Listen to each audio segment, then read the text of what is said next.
So the title of my talk today is Assessing the Mental Health of Young People with Complex Communication Needs, an update. So I gave a presentation at the CPHE webinar series in May last year. So this will be a bit of an update on that and have some consumer perspectives as well.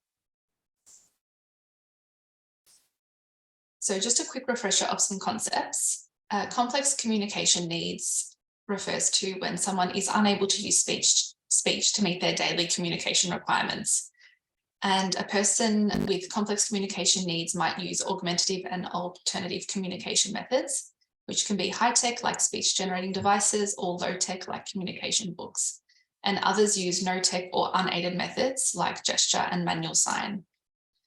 Mental health refers to states of well-being ranging from flourishing to languishing. So it's the presence of a positive mental health.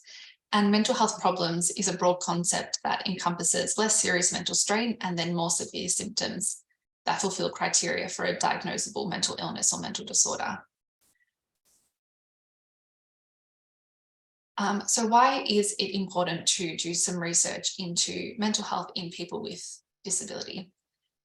So there's a few different perspectives here on this page. Down in the bottom right is, in the purple, is some points from a literature review I did for my PhD confirmation. And so the points that came out of that were that there are barriers to accessing services to address low wellbeing and mental health problems. Research often excludes people with complex communication needs. There's limited research on the validity and reliability of measures of mental health for this group. Accessibility issues pose barriers to measuring wellbeing and mental health problems, and research is therefore required to identify or develop valid and reliable measures. But there are other perspectives also, other than what we can read about in the literature. So I have my consumer co-researchers, Greg, Chris and Shells, have given their thoughts. I have some videos, and Greg chose to present his ideas as a mind map. So we'll also hear from them. You might need to put up your volume because the videos can be a little bit more quieter than my Zoom voice. So this is Chris. Chris is a parent of a young person with complex communication needs.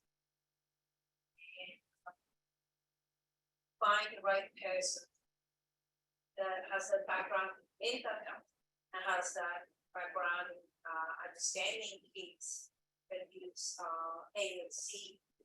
C was very hard. Haven't found one. He has to be the intermediaries to communicate the same quality.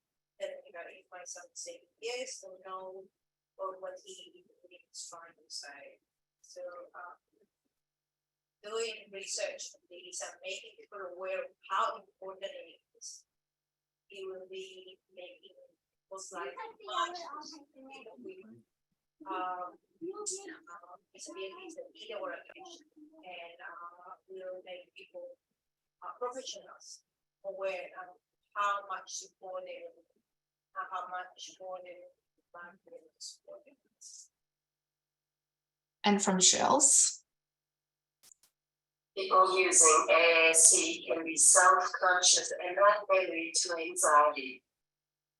AAC users may experience frustration when they cannot get their point across if people do not listen or give them the time to use their AAC bus. And Greg said to keep people healthy and happy, because health is also about mental health, and that mental health affects people's lives, or it could later down the track. So we need to try get in early rather than later. And he also said, if you have complex communication needs, if you can't talk, it's hard to express how you're feeling. So we know then that it's important to do research in this space. And this was my PhD study plan that I presented last year in the webinar series. And I want to just focus on that middle circle for the second. Understanding experiences of and language used by key stakeholders when communicating about wellbeing and mental health problems, especially that term key stakeholders. We thought we have to really pick that apart and think about who are the key stakeholders, who should we be hearing from. Greg said that we should hear from the people who are participating and the people who are affected. And Shells said this. We should listen to the people who have expressed that they are experiencing mental health issues. It is important to listen to the people who use AAC. And Chris said this. I think that is something very important. You should be trying to get information for the people that are going through it. And then my thought as a speech pathologist, I don't know if I said earlier, I'm a speech pathologist. So my thought, I work at a school with young people who have CCN, is that it's also important to hear from people in the workforce, people who are involved in providing care or supporting someone to access care. So that meant that we had to maybe make some changes to the study plan. We realized that there's a lot of people to hear from, so we had to change the plan a little bit. And that last project about developing an approach to assessment might not necessarily fit in my 3-year PhD, so that's been put in the later category. And that second study has actually been split. So now we've got 2 studies there. Current practice and future needs of professionals involved in identifying mental health concerns in people with complex communication needs, a mixed method study.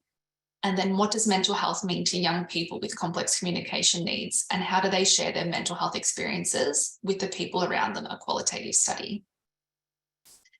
So I'm going to focus on the workforce study for the second, because that's one that has ethics approval, and we're still kind of designing and developing that last one. So it's a mixed method study that has a survey questionnaire to start off with, and then we'll have follow-up focus groups and interviews. And the participants are people in the workforce who may be involved in evaluating wellbeing or identifying and assessing anxiety and depression in people aged 10 to 24 with complex communication needs. And notice there that it says who may be involved, not necessarily who currently does it in their everyday practice or who is an expert in doing this. It's more about who could be or should be involved. So for example, while not all of those disciplines listed there or in that diagram necessarily evaluate wellbeing or identify anxiety, many of them are involved in that pathway to assessment. And because people with disabilities are often linked in with many systems and services, and because wellbeing isn't necessarily in the remit of one particular discipline by itself, we're interested in hearing from a range of people in the workforce. So I'm going to play you something now that Chris said that really resonated with me about people working in this space.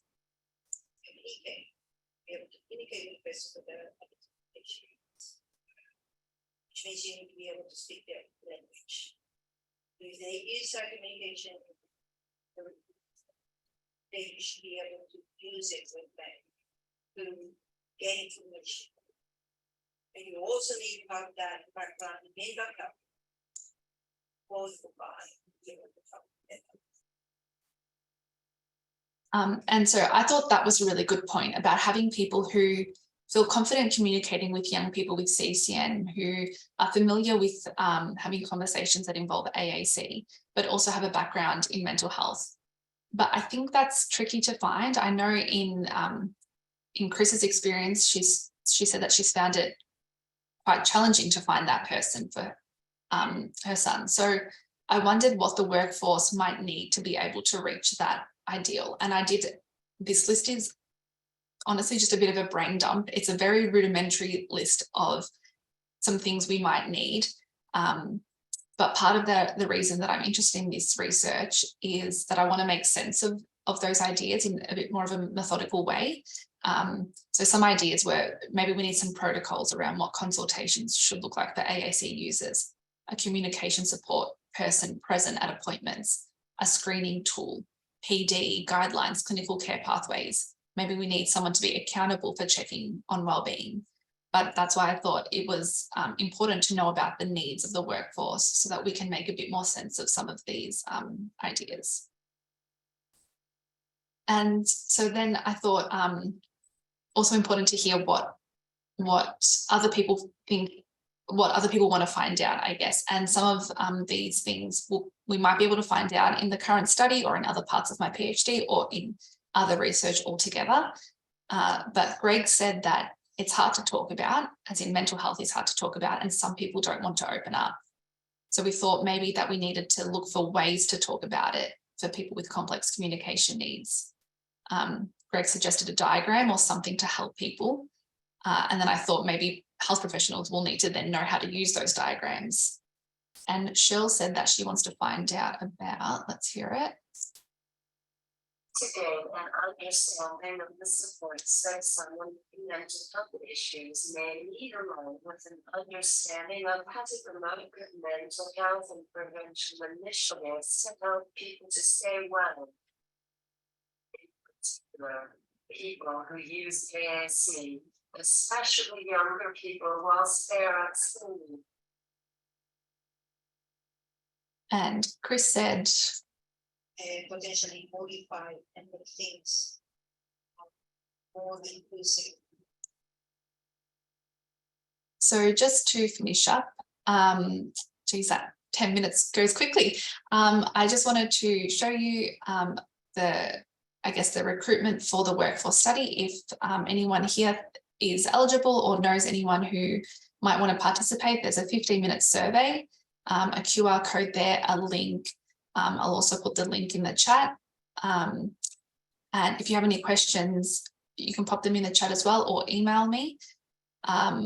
And just some final words from Chris. Everybody, we should do it. There is research that we don't know, we don't know.